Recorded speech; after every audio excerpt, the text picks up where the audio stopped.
No dia dedicado à trabalhadora doméstica, 27 de abril, a OIT, Organização Internacional do Trabalho, revelou que, apesar da formalização no setor de trabalho doméstico ter crescido 10,2% entre 2004 e 2006, a empregada doméstica ainda enfrenta dificuldades no mercado de trabalho.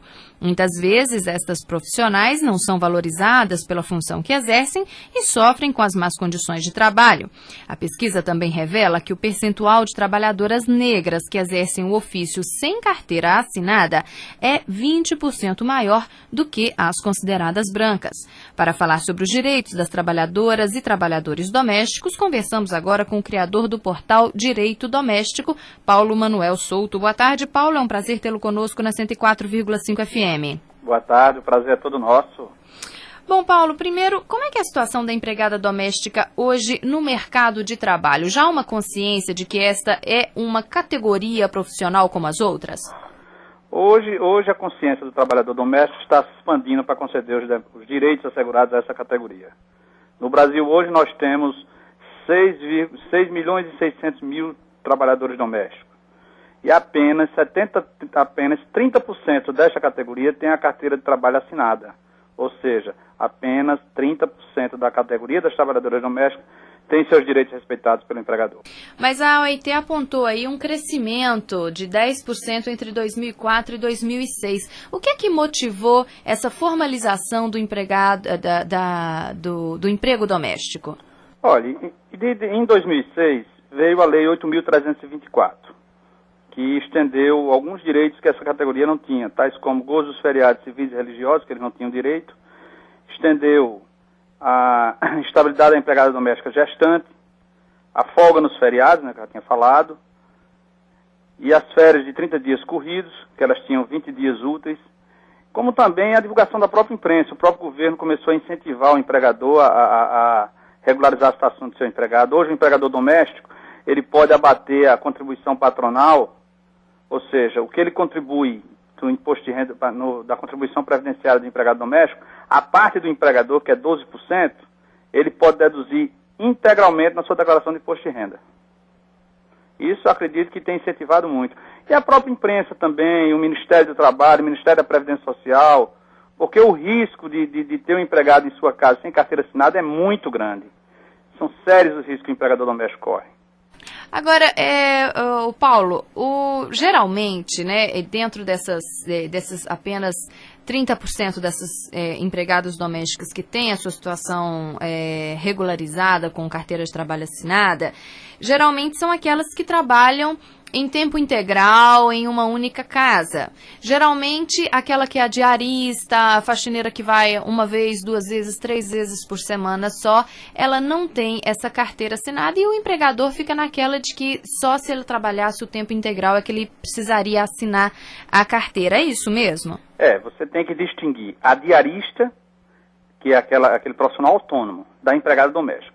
O Tribunal Superior do Trabalho, que é a instância máxima da Justiça do Trabalho, entende que o empregado, o trabalhador que vai a uma residência e preste apenas 2 dias de trabalho na semana, não é considerado empregado doméstico, ou seja, não existe a relação de vínculo empregatício. Já a partir do momento que ele passa a trabalhar 3 dias na semana, ele passa a ter um vínculo empregatício com essa família. Mas temos também que alertar, o empregado doméstico que trabalha apenas 3 dias na semana, ele tem reduzido o seu número de férias, o salário pode ser proporcional às horas trabalhadas, um feriado civil religioso que caia num dos dias que ele trabalha, ele deve trabalhar, porque ele já compensa com o sábado ou qualquer outro dia da semana que ele não trabalha. Porque o empregado doméstico ele tem direito apenas a uma folga de 24 horas por semana, que deve ser concedido preferencialmente aos domingos, não obrigatoriamente. Você pode precisar que o seu empregado trabalhe no domingo e você conceda a folga a ele na segunda-feira, na terça-feira ou qualquer outro dia da semana. Agora, Paulo, quais são os direitos, o senhor já falou aí da empregada doméstica, que a legislação do ano de 2006, ela veio estender, ela tem direito, então, à folga semanal, ela tem direito à folga em feriados, tem o direito à proteção na carteira de trabalho assinada, né? Correto. A quem que ela recorre se ela não tem esses direitos garantidos? Olha, ela pode recorrer ao Ministério do Trabalho, que poucas às vezes resolve. Por quê? Porque o Ministério do Trabalho não tem o hábito de fiscalizar residências, ou seja, famílias onde se emprega o trabalhador doméstico. Então, geralmente, eles procuram o quê? A Justiça do Trabalho. Hoje estão assegurados aos empregados domésticos salário mínimo, o aviso prévio, gozo dos feriados civis e religiosos, carteira de trabalho devidamente anotada a partir do primeiro dia de trabalho já. Ele tem até 48 horas para assinar a carteira.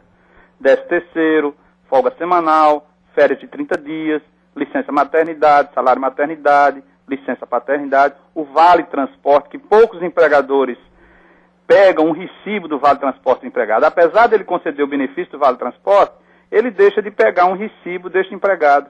Ou seja, ele não pegou o recibo, no futuro, se o empregado acionado na justiça alegar que não percebeu o vale transporte, o empregador é condenado. Geralmente é a Justiça do Trabalho que eles procuram. Porque quando a gente está falando do direito do empregado doméstico, a gente também está falando do direito do empregador doméstico, correto, né? A gente vê muito nessas relações do trabalho doméstico, por exemplo, em estados como o nosso aqui, Minas Gerais, que há muito essa cultura de trazer uma mocinha do interior que é conhecida de alguém, que vem às vezes para morar na casa também, para estudar, e essas relações não ficam muito claras. É risco para os dois lados.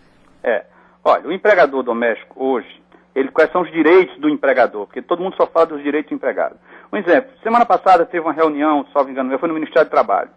Participaram deputados, juízes, participaram representantes dos empregados, só faltou um representante do empregador doméstico.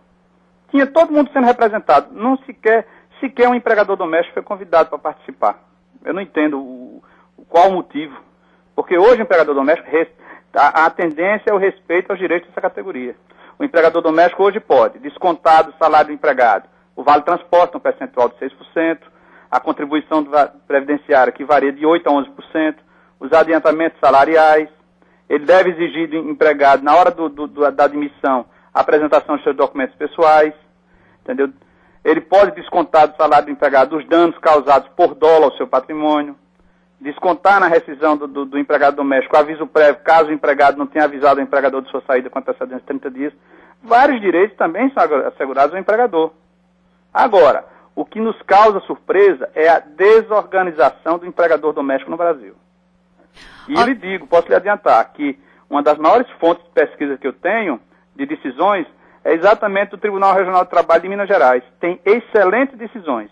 E a maioria por falta de organização do próprio empregador doméstico. Ok, Paulo, muito obrigada pela sua participação aqui na 104,5 FM. Tá bom, um abraço, Dayana. Este foi Paulo Manuel Souto, criador do portal Direito Doméstico, conversando conosco aqui na 104,5 FM sobre os direitos de empregadores e empregados domésticos. Lembrando que ontem, 27 de abril, foi o dia dedicado à trabalhadora doméstica. O endereço do portal dos direitos domésticos é o www.direitodoméstico.com.br.